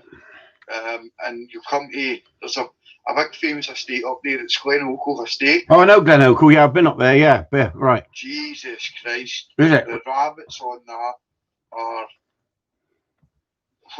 I mean, it's like back in the 1980s. That's the only way to explain it. You can hunt a strip the length. I've seen videos of your kind of a back garden. You could hunt a strip like your back garden where you were playing with that pup the other day. Right. And easily shoot 30 rabbits. Well, it's funny because 25 years ago, we used to go up to Scotland on a regular basis. We used to go Dumfries. And Dumfries round Newton, Stewart, and places like that. And in Dumfries, there used to be so many rabbits; it was unbelievable. And we went to this bed and breakfast up this long drive one day, and I'd never seen so many rabbits up on this driveway as we were going up through. And we got onto this rinkety old drive, but we got up the top, and it was all overgrown. Got up to the top, and there was this massive Scottish castle, and I thought, oh, and it's beautiful. And it was bed and breakfast, and we only went up there for bed and breakfast, but we saw all these rabbits. And when we got up to the top of this bed and breakfast, knocked at this big door on this big old house, like something out of House of Horrors, this woman opened the door and said, yes, what can I do for you? I says, you do bed and breakfast? She says, yes, I do. And I said, I've never seen so many rabbits. She says, rabbits, fucking rabbits, fucking rabbits. I wish somebody had shoot the fucking rabbits. I went, oh, this is like coming to heaven. So me and my mate, I said, we come up here working dogs, shooting rabbits. Shoot as many as you like. I says, when? Now. I said, what about the guests? Fuck the guests, she said. Shoot the fucking rabbits. They're eating everything. She said she just moved up from London way, and she said, I've never seen so many fucking rabbits. And I'm not joking, Barry. People talk about going back in the past of the 90s and when the rabbits was everywhere.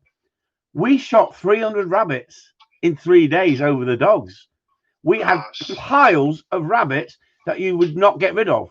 We had to take them in black bin liners and dump them in all the lay-bys in the fucking rubbish bins, because what can you do with in the summertime, August, with freaking blue bottle and rabbit everywhere? Well, up at Glen Oakle, I know for a fact. Glen Oakle is basically the part that I was on is Andy Platt's ground, and he's got an arrangement with the keepers. He's really good friends with them. What happens is the rabbits that he shoots now, when he's out rabbiting, he just gives them back to the keeper, and they use them as bait for the traps. Yeah. So the keepers don't shoot any of the rabbits. Yeah. Andy gets the rabbits to himself. The rabbits are all left alone. Yeah. And he's got a good wee working relationship with the boys. Yeah, lovely. I I don't go up anymore, right enough. But I'm looking forward to getting down to Northumberland and getting onto my own permission and just being able to get back out training the dogs. And So I've been watching a couple of your videos on your dogs when you're out shooting over them. And a couple of your dogs, when you fire, they all run in. what videos is that? Older videos you've got. You actually out shooting? You're out shooting and bird gets up, you shoot it and dogs are running in. No. And they're not. Can't be me, Chris. I've not got any videos like that, mate. They're not Labradors. You haven't got Labradors as well? No. All right. 2 Spaniels and a spring, 2 English Springers and a Cocker. Well, sorry about that then, because I thought I'd watched a couple of your videos. There must be videos you put up or somebody else then. But they were shooting and you slowed it down to show the shot, but the dogs were running in. No, that's definitely no me. Not you. That advanced. No. Not advanced to be able to slow down a video. No, definitely. Right. Yeah. No, before I make it just a rule of thumb. So let me ask you a question then, Barry, because you mentioned something a minute ago about the access to game. Do you think, have you seen many keepers with good dogs over the years? No, I got offered. Yeah, but what I'm asking that question for is for people on here to learn from. Just because you've got the access to game, it doesn't always mean you have a good dog if you don't know what you're doing. Oh, definitely, 100%. Yeah, I've seen dogs bred champion to champion all the way back come up. Yeah. And the one thing about the rabbits, as they say, is the rabbits don't tell lies. Yeah. It brings out the best and it brings out the worst in your dog.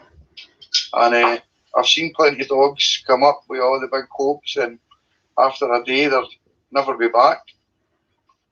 But I've seen the other way around, that guys have bought Scottish dogs that have won in Scotland on the rabbits and brought them down to Cornwall to shoot over them, and they've been useless because they don't enter the cover. Because if your rabbit is a rabbit dog and it's finding in open ground all the time, that's why perhaps Andy sticking your dog in cover and finding birds stopped it popping and springing. Yep. Right. And this is why that podcast you did with the other guy you did was fantastic. He was with Mike. He was so truthful, and everything he said, I could agree with so much of what he said about not rushing dogs, giving them time. And yet, what are you talking about? You're talking about a dog at 12 months old, and you're saying that this should be capable of winning a novice at 12 months old. You're definitely right, 100%. Because I've not got a lot of dogs, I'm definitely guilty. That's probably one of my biggest mistakes. Guilty of overtraining. I actually wasted a nice wee cocker with overtraining him. Yeah. But what I have, and I can be honest about this pup that's 12 months old, I have not done a lot with. She's just got a lot of natural ability. The only thing I don't like about her is she's a wee bit leggy. But other than that, I'm very pleased. Well, I think personally, Barry, listening to you, chatting with you, I think you're a genuine bloke. You're a nice bloke. I may be completely wrong. You might be a bastard, but I support Scotland. I support Scotland rugby as well. So we got something in common, hopefully. If you ever want to interview me, I'll give you an interview, but get a few interviews under your belt first, because if you interview me, I'll give you some insight that will rock the trial world and rock the real Gundog world big time. So what I'm saying to you is, if you speak to me, I'll give you 100% honesty and I'll answer any question you want to fire at me. And I thought your idea of having a number of podcasts with trainers, but the problem is you're going to get trainers that are good trainers, but they keep their mouth shut because they got far more to lose by saying something, whether it's the person they train with or for, or the estate they shoot on or pick up on or work on, or the trial world they're in with. So you'll have to accept the fact that some trainers will give it the way it is, and some trainers will only say a certain amount of things. But that first podcast you did was excellent. And we've got some lovely comments on here from people saying, well done, Barry. That was fantastic, that chat. And a few heads. And I think that was you set a precedent with someone who actually said it the way it was, rather than thinking about, is it going to get me knocked or am I not going to? He said it the way it was, and it was refreshing and it was good for the sport. Unfortunately, that's the poor side of our sport. No one is willing to talk about these things in an open, honest manner. So no problem, Barry. Anytime you want to do an anytime you want to do an interview with me, no problem. I'll answer any question you want to fire at me, and don't hold back. You can fire anything at me. I only back up what I say because in this day and age, if someone wants to sue you for liable, you've got to be able to prove what you are talking about. And I stand by everything I say in public. But I am controversial because I speak my mind. Yeah, and I can have like that and respect that, to be honest. No problem at all, boy. It's been brilliant talking to you. And you got a lot of people on here saying thank you very much. Great chat, lads. And I enjoyed your podcast. I even enjoyed your chat with Andy, but I think Andy was holding back a little bit. I'm being honest. But I understand why. He's a great guy. He's a great guy. Yeah. And what was I going to say? I'm down. What's his name? Jeff Divine Jones. I'm 5.5 hours down there. Jeff Divine Jones. Yeah, so you're only a wee bit by him. So once the restrictions are lifted, are you interviewing him or just training with him? No, just an interview. He's a lovely guy. I'll be interested to listen to that. Yeah, so me and Jeff chat. So when I drive down there, I'll get in contact with you before that, and I'll just try and kill two birds with one stone, if that makes sense. Yeah, but can I give you a bit of a word of advice, Barry? Yep.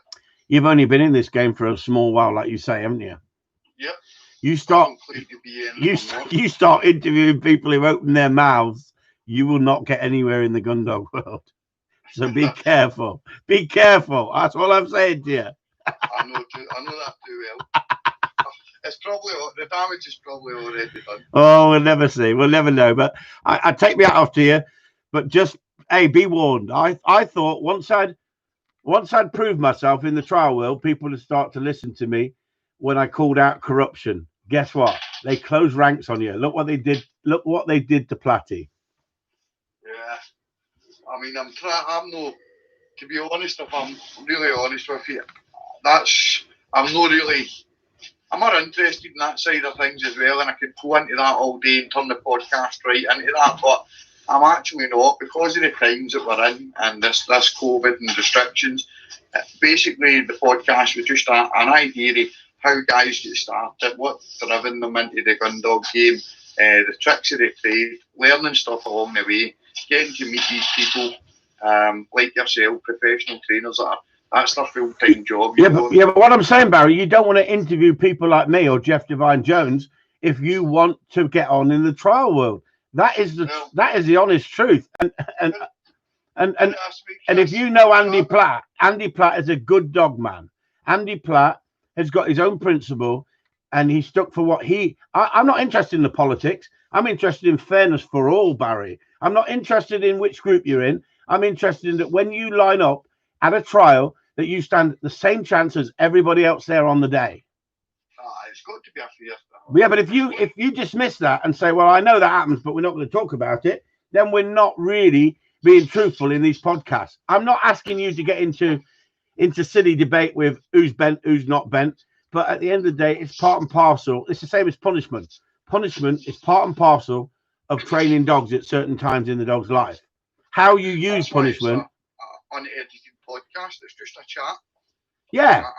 You know what I mean? At the end of the day, we're no slaughtering. It's only an opinion. It's like an arsehole. Everybody's got one. Yeah, but not everyone uses it.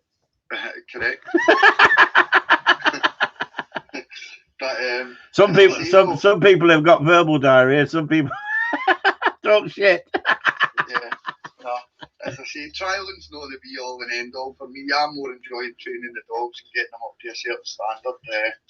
So don't get us wrong. It'd be nice to win a couple of trials or whatever, but Maybe when I'm a wee bit older and I've got more time. How old are you, Barry?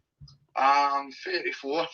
Love still you. working. I love your enthusiasm, boy. I love your enthusiasm. So we'll see how we go. As I say, Yeah. I'm not shy asking questions, and Yeah. people don't like that, fair enough. But the only people that don't like me are the people that have not spoke to me face to face, because maybe they've heard of me, but that's their prerogative, not mine. Yeah, no problem at all. Brilliant chatting. Nice chatting to you. Thanks a lot. We had 50 minutes. That didn't seem very long, did it? I know, Jesus Christ. Right, big man, I'll catch up with you, and I'll give you a wee phone when I'm travelling down south. Yeah, no problem at all. Take it easy. Right, Bye-bye. Bye-bye. So there you go, everyone. Barry Lamb, 31. Been in the game not that long. I love his keenness. I love his ideas. But unfortunately, sometimes your ideas can backfire on you. Sue, wish you all a happy new year. Stay safe and take care. Thank you, everyone, for your support to Chris and myself. It means so much. Oh, and bollocks, roll on 2021. Look at Susie Two Shoes coming out of a shell. Look, everyone. Like I say, thanks for tuning in. I didn't want to say anything to drop Barry in it. I think his first podcast was absolutely excellent. He's interviewed two good trainers, worth sitting listening to them. Andy Cullen is a great trainer. Does he sit on the fence a little bit? That's down to my opinion. There's nothing wrong with that. At the end of the day, you'll get on better in this world if you keep your thoughts to yourself. As simple as that. I'm not there to slag everybody off in the trial world. What I want is a fair playing field for everybody. And that's what I have aimed for down in Cornwall. Unfortunately, it's still not like that down in Cornwall. Even though we got rid of one bent bastard, another group of people came in and they've worked it for themselves. That's a shame. I'm not saying they're totally corrupt, but they've manipulated it to suit themselves. They've not brought the other people in who really fell on their sword by accusing A panel judges and B panel judges of being bent and getting rid of them. So let's move on to the new year. I thank you all for your support. Without your support, I'd be up shit creek without a paddle, because we've got no customers coming here. We've now got lockdown tier 3.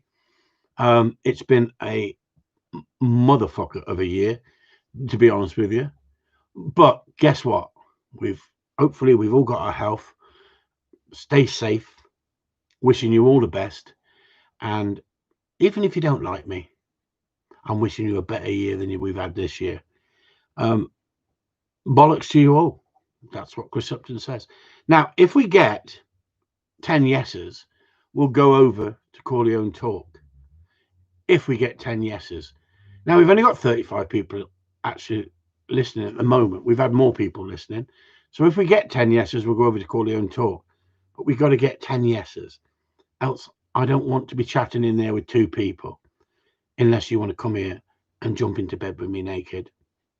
And we can sit back and chat. And see the new year in together. But you can't, because you're on lockdown.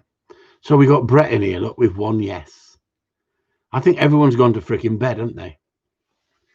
What we're going to do, we're going to put subtitles up with what Barry was saying. So you guys who were struggling, because Sue's like this with a lot of people from foreign countries. I can't say Indians because I'll be racist.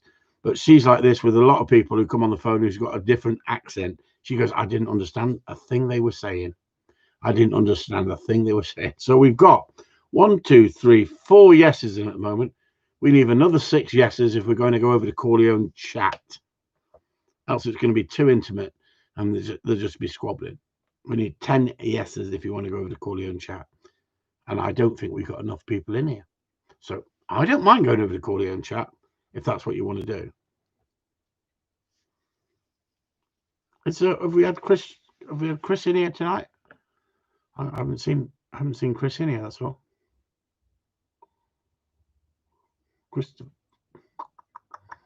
Has Chris been in here tonight? No. Not seen him. So stay safe, everyone. Okay, I'll go over to Corleone chat if there's only 4 of you. I'll go over there for a little while and see what happens, okay? Thank you for your honesty, banter, and videos on Patreon. Not on chat, he's going. Eh? Not on chat, Eastbound says. Is he not on Facebook? Not on chat. Corleone chat. Thank you, Eastbound. Have a happy new year. And like I said, you take the piss out of me on a regular basis. Sometimes I fire back, but I don't mind a bit of banter. Have a good time. Have a good new year, and stay safe, everyone. I'm gonna have a real miserable fucking first month in the new year.